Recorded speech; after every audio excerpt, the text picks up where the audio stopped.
Hello. तो हमने अब तक आपको दो एप्लीकेशंस पढ़ा दिए हैं। एक एप्लीकेशन हमने पढ़ाया था क्वांटिटीज़ को एक सिस्टम से दूसरे सिस्टम में कन्वर्ट करना, और दूसरा पढ़ाया रिलेशन इस्टेब्लिश करना। लिखा जी third application, to check the correctness of given equation। Dimension का यूज करके हमें चेक करना है कि गिवन इक्वेशन करेक्ट है या नहीं है। To check the correctness of given equation. हमने क्या बताया था आपको कि अगर कोई इक्वेशन करेक्ट है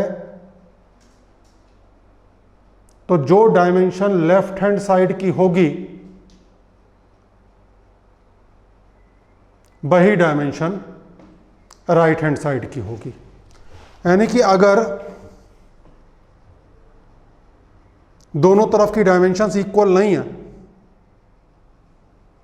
तो हम कहेंगे इक्वेशन करेक्ट नहीं है। देखें पहला point, find dimension of left hand side and right hand side if they are different then equation is incorrect। तो अगर डायमेंशन डिफरेंट आ जाए तो इक्वेशन इनकरेक्ट है। पॉइंट नंबर 2,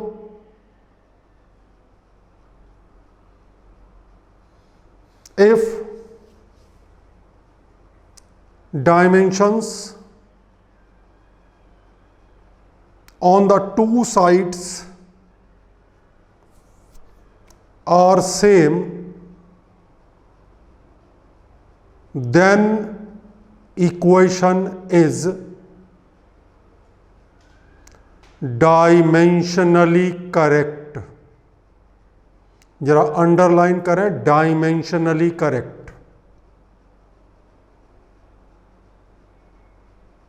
नेक्स्ट पैराग्राफ से लिखें,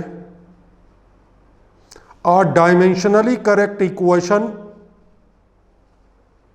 a dimensionally correct equation may or may not be, a dimensionally correct equation may or may not be numerically correct। Dimensionally correct equation may or may not be numerically correct। इस चीज को समझाना है आपको। हमने आपको क्या बताने की कोशिश करी कि अगर दोनों तरफ की डायमेंशन सेम आ जाए तब भी ये नहीं कह सकते इक्वेशन करेक्ट है। एक पॉसिबिलिटी है कि इक्वेशन करेक्ट है। क्वेश्चन पूछा जाता है कि डायमेंशन का जो मेथड है वो एक प्रोबेबल मेथड है, कंफर्मेटरी टेस्ट नहीं है। आप अंदाजा लगा सकते हैं लेकिन कंफर्मेशन के साथ नहीं कह सकते। और ऐसा क्यों है, इसी चीज को समझाने के लिए पॉइंट लिखवाया।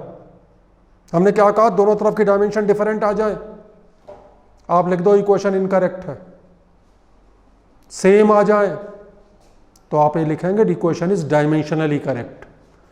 डायमेंशनली करेक्ट इक्वेशन हो सकता है न्यूमेरिकली करेक्ट हो सकता है न्यूमेरिकली करेक्ट ना हो। ऐसा क्यों है, ब्रैकेट में लिख लें, because numerical constants have no dimension. Numbers की हमने बताया आपको कोई डायमेंशन नहीं होती। अब अगर नंबर्स को हम बदल दें, नंबर्स को अगर हम बदल दें तो इक्वेशन तो बदल जाएगी, लेकिन डायमेंशन से तो शो नहीं हो पाएगी। चलो देखो यहां समझ में आएगा। जानी पहचानी इक्वेशन लिखते हैं, आपकी पढ़ी हुई इक्वेशन है F equals to m a. ये आपको पता है सही है इक्वेशन। अब अगर हम लिख दें F इक्वल्स टू 5ma तो इक्वेशन तो गलत हो गई, लेकिन डायमेंशन से तो हम डिटेक्ट नहीं कर सकते क्योंकि 5 की तो डायमेंशन है ही नहीं। लेकिन अगर हम लिखेंगे F equals to ma square तो ये डिटेक्ट हो जाएगी। लेफ्ट हैंड साइड की डायमेंशन है mlt-2, राइट हैंड साइड में मास का m हो गया lt-2 का स्क्वायर, और ये आ गया ml स्क्वायर t-4। तो जो सेकंड इक्वेशन है वो इक्वेशन गलत है, लेकिन डायमेंशन से इसे हम डिटेक्ट नहीं कर पाए क्योंकि 5 की कोई डायमेंशन नहीं है। 5 लिख दो, 5/2 लिख दो, 3 लिख दो, जो मर्जी लिख दो, इक्वेशन गलत हो जाएगी, लेकिन उसे हम डायमेंशन से डिटेक्ट नहीं कर सकते। तो इनके आंसर देने का तरीका क्या होता है? देखो जी, इसे लिखा जाता है correct both dimensionally and numerically. ये तो दोनों तरीके से सही है, और ये ऐसे सही है क्योंकि हमें पता है, वरना आप कैसे कह दो कैसे सही है। इसके लिए हम क्या कहेंगे? Correct dimensionally but incorrect numerically. इसे हम लिखेंगे incorrect both dimensionally and numerically. तो एक लाइन आपको समझ में आ जानी चाहिए कि अगर कोई इक्वेशन डायमेंशनली इनकरेक्ट है तो वो न्यूमेरिकली भी इनकरेक्ट होगी, लेकिन अगर कोई इक्वेशन डायमेंशनली करेक्ट है तो वो न्यूमेरिकली करेक्ट भी हो सकती है और इनकरेक्ट भी हो सकती है। इसीलिए हमने कहा कंफर्मेटरी टेस्ट नहीं है, ये प्रोबेबल टेस्ट है। चलो एक क्वेश्चन और बताते हैं, आपकी पढ़ी हुई है S equals to ut plus half at square. मान लिया हम लिख दें S equals to 3ut plus 5/2 at square. तो इक्वेशन तो ये गलत हो गई, लेकिन डायमेंशन से आप पहचान ही नहीं पाएंगे क्योंकि ना तो 3 की कोई डायमेंशन है, ना 5/2 की कोई डायमेंशन है। लेकिन अगर हम लिखते हैं S equals to ut square plus half at cube, ये पहचान में आ जाएगी क्योंकि इसमें डायमेंशन डिफरेंट आएंगी। तो ये आंसर क्या हुआ? दोनों तरीके से correct, dimensionally correct, numerically incorrect, दोनों तरीके से इनकरेक्ट। इस तरह का क्वेश्चन आ जाता है कॉम्पिटिशन्स में। ये जो ऑप्शन है कॉम्पिटिशन के आए हुए ऑप्शन है, ये क्वेश्चन लिखी हुई है, उसके क्या आंसर होंगे। इस तरह का क्वेश्चन आएगा, जैसे हमने कहा था कि डायमेंशन का एक क्वेश्चन ऐसा आता है कॉम्पिटिशन्स के अंदर, इसे लिख लें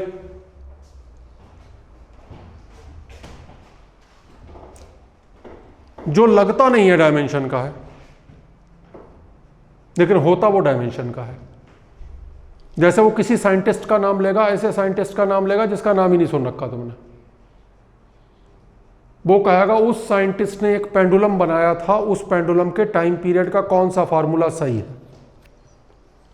ऐसा सुनते ही दिमाग में ये बात जाती है, जी हो सकता है सिलेबस में रहा हो, पढ़ाया ना हो सर ने, वो फार्मूला, वो क्वेश्चन डायमेंशन का होता है। जैसे उसने कहा उस साइंटिस्ट के बनाए हुए पेंडुलम के टाइम पीरियड का कौन सा फार्मूला सही है, तो आपको क्या करना है, जो ऑप्शन दिए हुए हैं उन ऑप्शंस में डायमेंशन निकालेंगे, जिसकी डायमेंशन टाइम के बराबर आ जाएगी वही क्वेश्चन सही हो जाएगी। ये क्वेश्चन ऐसा होता है। कभी कभी कंप्रहेंशन के क्वेश्चन बन जाते हैं आईआईटी में जो आते हैं, जो हमने रिलेशन एस्टेब्लिश करने वाली बात कही वो एक तरीके से कंप्रहेंशन बना देता है। तो 3 एप्लीकेशन होते हैं डायमेंशन के, मैंने तीनों आपको बता दिया, लिख लिया होगा उम्मीद है। आंसर लिखने का तरीका दोनों तरीके से सही, डायमेंशन से भी और न्यूमेरिकल से भी। डायमेंशन से सही, न्यूमेरिकल से गलत, दोनों तरीके से गलत। इसके बाद हेडिंग डालें limitations of dimensional analysis.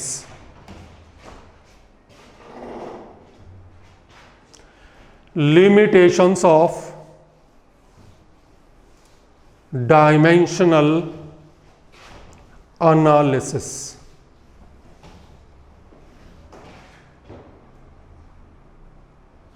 Number 1, ये क्वेश्चन वैसे जनरली 11th क्लास में पूछ लिया जाता है, लेकिन इसमें से भी कुछ छोटे छोटे क्वेश्चन बन के आ जाते हैं।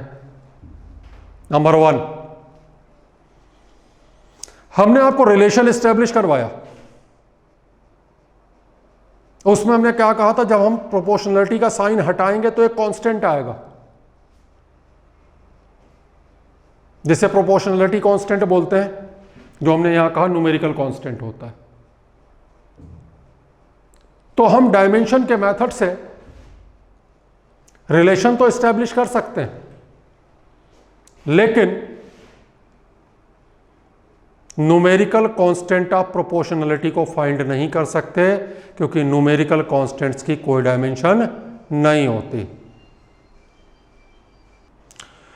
तो हमने पहला क्या बताया आपको कि रिलेशन तो एस्टेब्लिश कर सकते हैं, लेकिन प्रोपोर्शनलिटी कांस्टेंट जो है उसे हम फाइंड नहीं कर सकते। तो लिखा number 1, by using dimensional analysis we can establish the relation among given quantities, but cannot find the numerical constant of proportionality.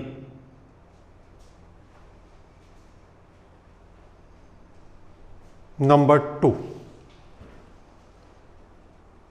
यहां हमने जितने भी रिलेशन एस्टैब्लिश किए हैं उसमें जो क्वांटिटीज थी वो मल्टीप्लिकेशन में थी। जरा देखें हम कैसे लिखते थे, Q directly proportional to x की पावर a, y की पावर b, z की पावर c, इस तरह से लिखते थे।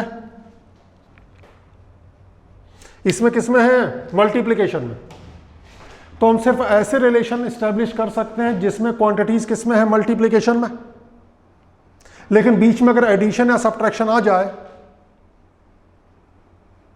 तो ये मेथड एप्लीकेबल नहीं है। देखा number 2, method of dimensional analysis can not be applied. Method of dimensional analysis cannot be applied to derive the relations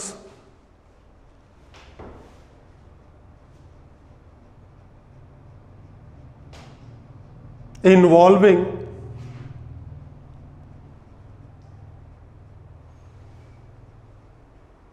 addition और सब्ट्रैक्शन,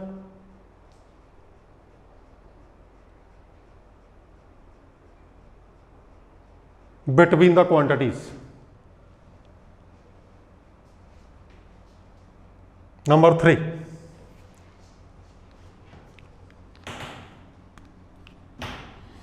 हमने आपको क्या पढ़ाया था कि बहुत सारी चीजों की कोई डायमेंशन नहीं है। Sine theta, cos theta, sine inverse x, cos inverse x, e की पावर एक्स, ए की पावर एक्स। एक और होता है लॉग। लॉग की भी कोई डायमेंशन नहीं होती, वहां लिखवाना मैं भूल गया था, लिख लेना। लॉग, लॉग भी एक आएगा मैथमेटिकल ऑपरेशन। लॉग की भी कोई डायमेंशन नहीं होती, एंगल की भी कोई डायमेंशन नहीं होती। तो अगर किसी रिलेशन में ये चीजें आ रही हैं तो हम वो रिलेशन डराइव नहीं कर सकते, क्योंकि इनकी तो कोई डायमेंशन ही नहीं है। तो लिखा next,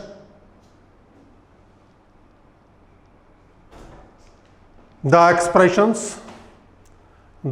expressions containing trigonometric functions,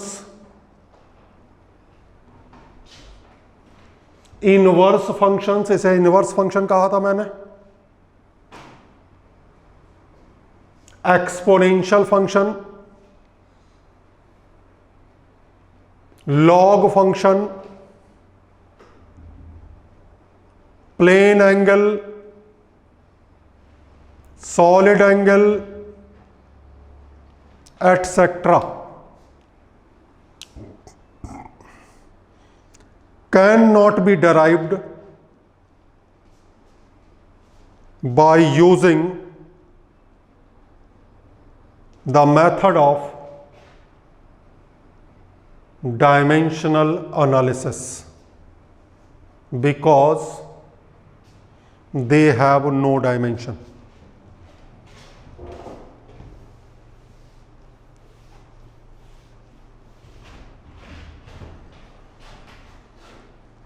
next, बहुत सारी क्वांटिटीज ऐसी हैं जो है different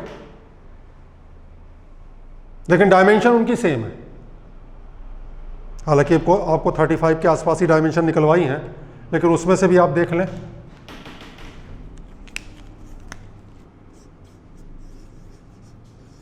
force, constant of spring,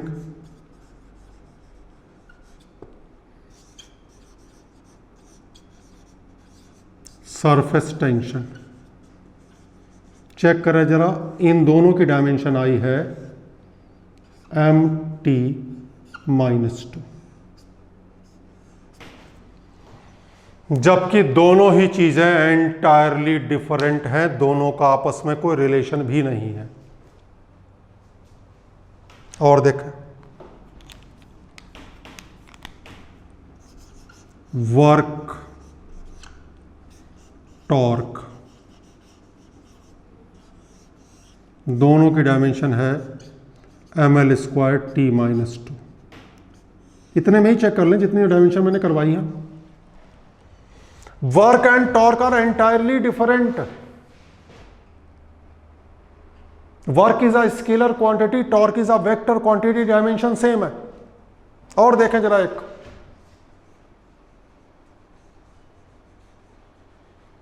angular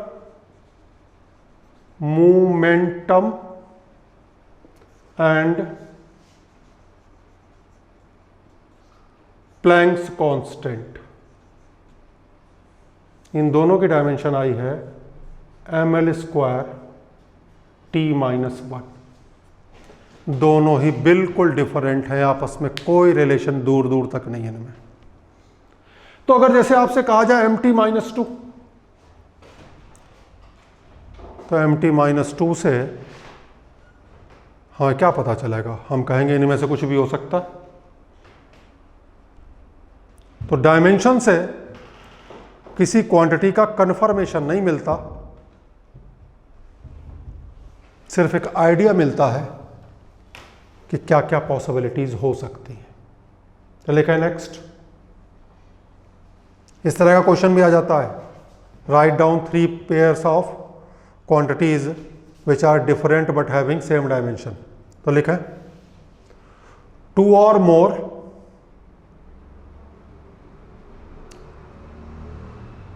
different quantities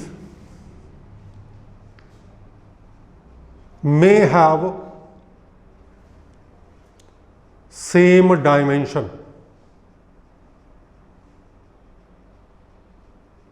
Therefore, by dimension, we can guess the quantities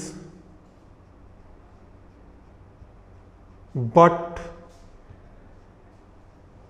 cannot make a confirmation about the quantities.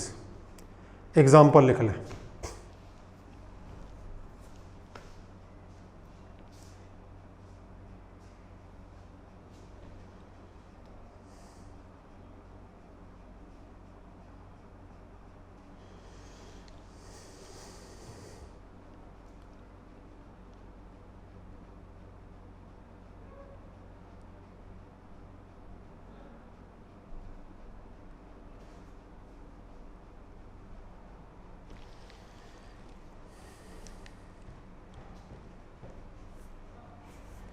एक और जरा देखें, रिलेशन एस्टैब्लिश हम कैसे कर रहे थे।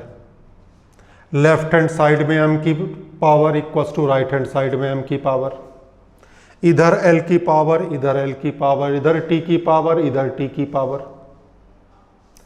मान लिया कोई क्वांटिटी 3 से ज्यादा चीजों पे डिपेंड करती है,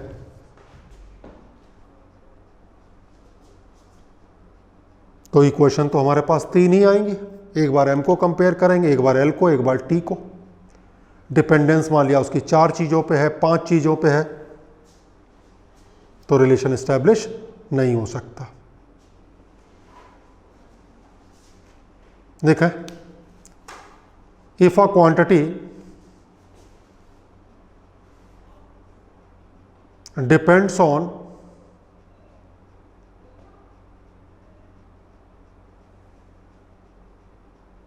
the quantities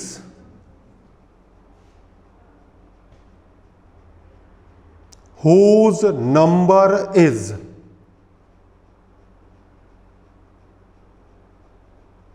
more than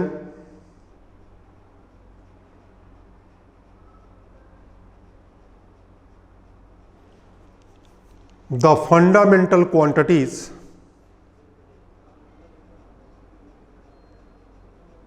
involved in the quantities, then relation cannot be established। हालांकि थोड़ी लैंग्वेज मैंने टेढ़ी कर दी, लेकिन मतलब आपको समझ में आ गया होगा। हमने कहा मान लिया सारी क्वांटिटीज में 3 चीजें हैं, m, l, t, तो मैक्सिमम 3 पे ही डिपेंडेंस हम निकाल सकते हैं, क्योंकि m को कंपेयर करेंगे, l को कंपेयर करेंगे, t को कंपेयर करेंगे, 3 इक्वेशन मिलेंगे।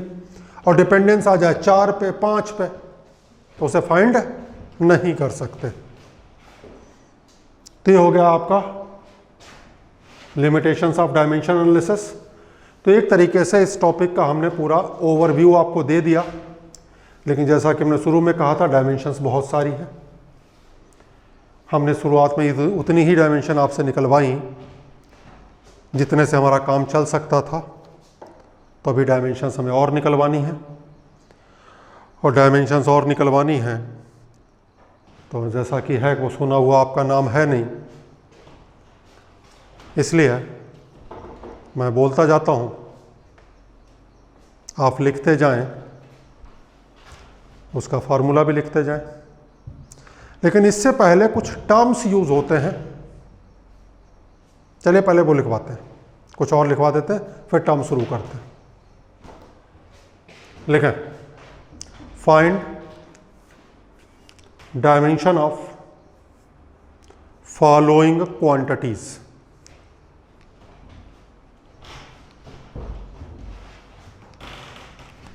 Number 1, charge.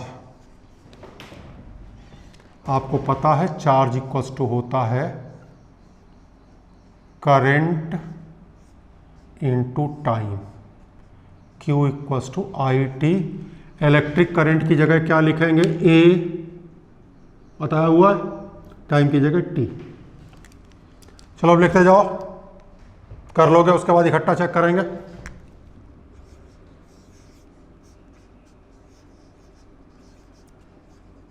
Electric field, electric field होता है फोर्स अपॉन चार्ज।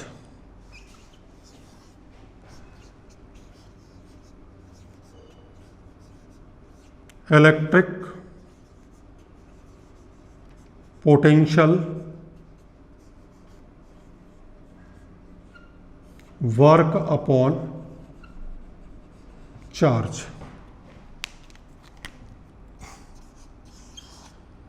ये तो सुने हुए नाम है। Electric dipole movement charge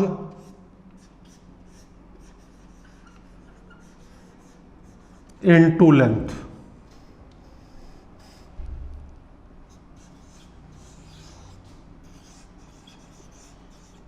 capacitance,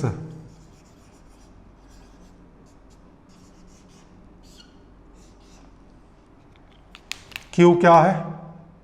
charge.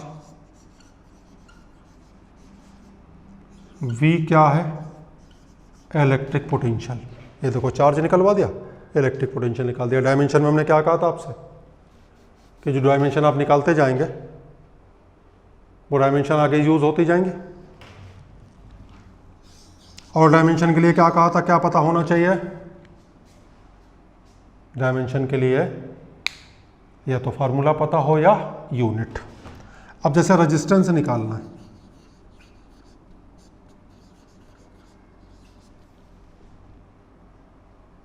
तो ये आपने पढ़ रखा V इक्वल्स टू IR। तो R इक्वल्स टू क्या हो गया? V upon I। V क्या है? Electric potential. I क्या है? करंट। चलिए इधर देखें आगे, इधर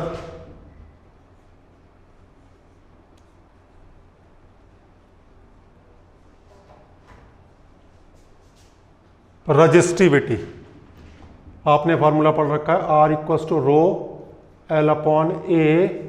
तो यहां से आ गया rho equals to R A upon L। R resistance है, A एरिया है, L लेंथ है।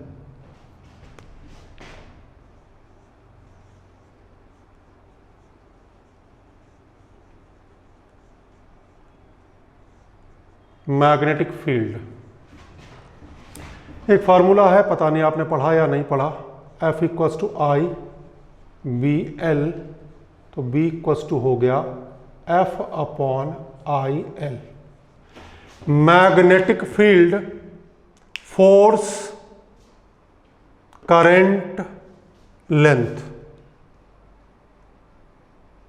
Magnetic field equals to force divided by current into length.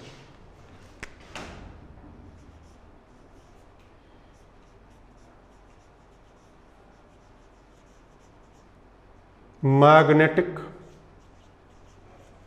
Dipole movement, ये होता है करंट इनटू एरिया। ये थोड़ा अजीब सा नाम लगेगा आपको सुनने में, पर मिट्टी विटी। इलेक्ट्रोस्टैटिक्स में आएगा 12th में।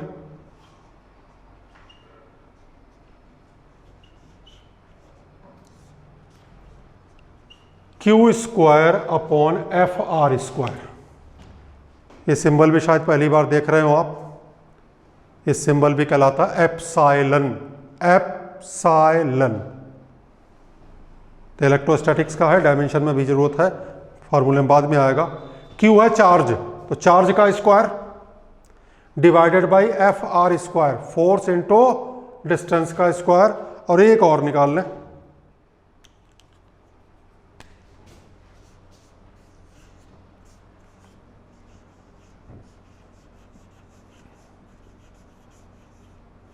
परमियाबिलिटी। जैसे होता है परमिटिविटी इलेक्ट्रोस्टैटिक्स में, ऐसे ही परमियाबिलिटी होता है मैग्नेटिज्म में। और इस सिंबल का नाम है म्यू, म्यू नॉट।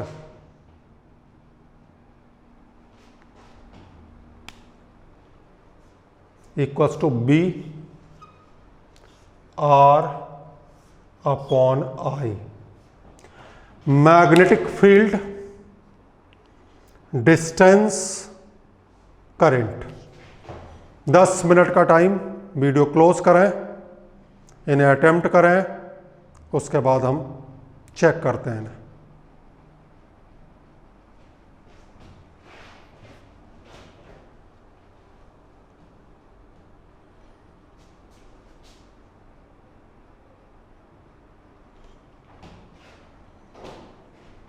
चलिए चेक करते हैं।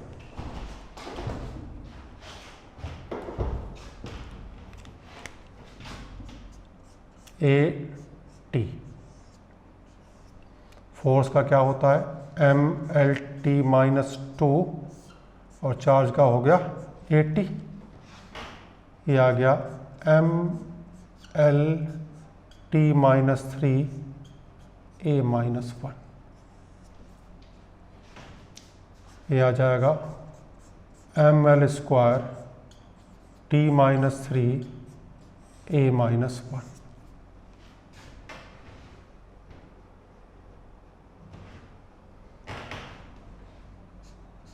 Charge into length A L T.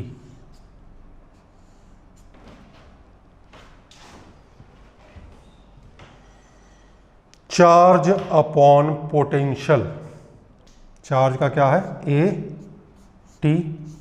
Potential क्या निकाला अभी हमने, M L square T minus 3 A minus 1। क्या बन गया जी, M minus 1 L minus 2 T 4 A square.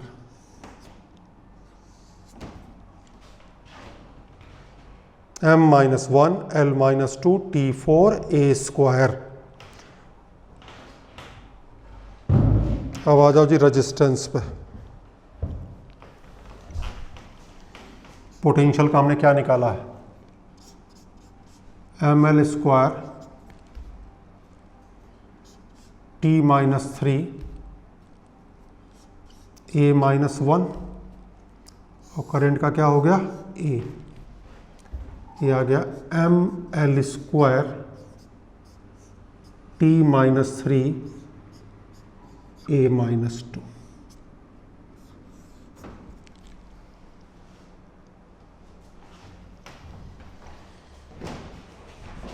Check कर लिया भाई, जल्दी जल्दी करते जाए चेक। रजिस्टिविटी आर निकाल चुके हैं, M L square T minus 3 A minus 2। Area का हो गया एल स्क्वायर, लेंथ का हो गया एल, और ये आ गया M L 3 T minus 3 A-2।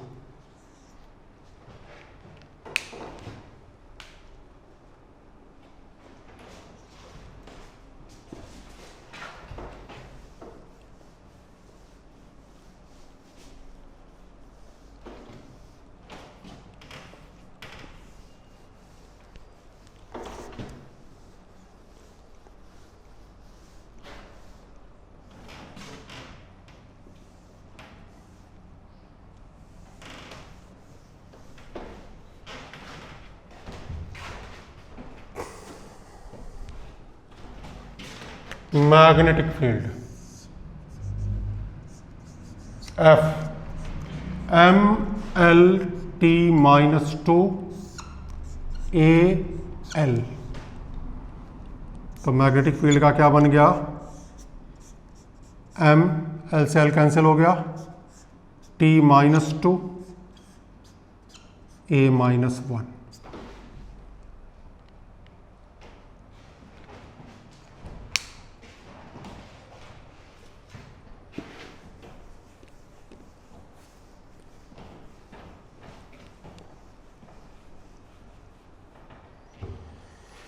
Magnetic dipole moment, current into area, current का हो गया A, एरिया का हो गया L²।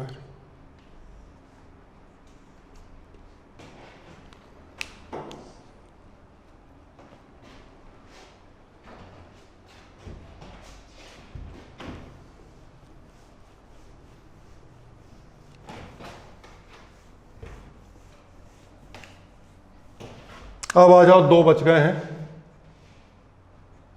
परमिटिविटी और परमिएबिलिटी। इन्हें भी देख लेते हैं।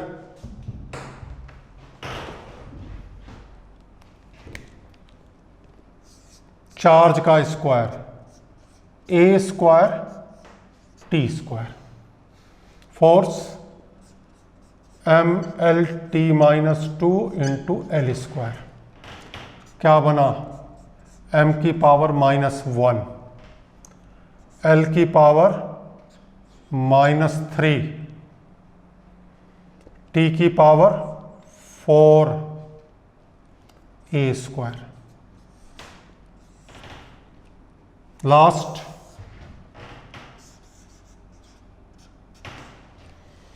मैग्नेटिक फील्ड की डायमेंशन अभी हमने क्या निकलवाई थी आपको? MT-2 A-1 अभी निकलवा चुके हैं थोड़ी देर पहले।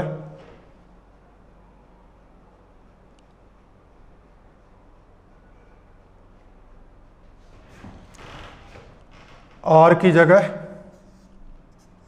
L, I की जगह A। क्या बन गया?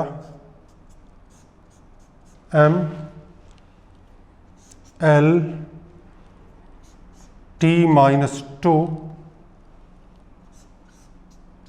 A-2, MLT-2 A-2। तो थोड़े से हमने अलग से डायमेंशन निकलवा दिए। फिलहाल अभी डायमेंशन में उतने ही निकलवा रहा हूँ जितने क्वेश्चंस में ज़रूरत पड़ेंगे। डायमेंशन वाले टॉपिक की खास बात यह है, जैसे हमने शुरू में कहा था 11th 12th दोनों को कवर करता है, तो बहुत सारे नाम तो इसमें वो आएंगे जो 11th में भी आप नहीं सुनेंगे। किसी भी कंपटीशन का सवाल उठाएंगे तो कंपटीशन को तो इससे मतलब नहीं होता कि 11th है या 12th है, वो तो दोनों साल का आता है एक साथ, तो उसमें चीज़ें आएंगी। इसलिए इस टॉपिक को कंप्लीट करने में थोड़ा टाइम लग जाता है, क्योंकि अगर हम ये चीज़ें नहीं बताएंगे और मान लिया आप क्वेश्चन अटेम्प्ट करेंगे किसी कंपटीशन के, तो आपको लगेगा ये चीज़ नहीं हो पा रही हमसे। ठीक है, तो नेक्स्ट वीडियो में हम डायमेंशन निकलवाएंगे उन चीज़ों की जो फिजिक्स में कुछ टर्म्स यूज़ होते हैं। जनरल से टर्म है, डायमेंशन तो इन्हीं चीज़ों की होगी जो अब निकाल चुके हैं, लेकिन उन टर्म्स का मीनिंग क्या होता है वो भी साथ साथ समझाएंगे। ठीक है, तो इनकी आप प्रैक्टिस करें।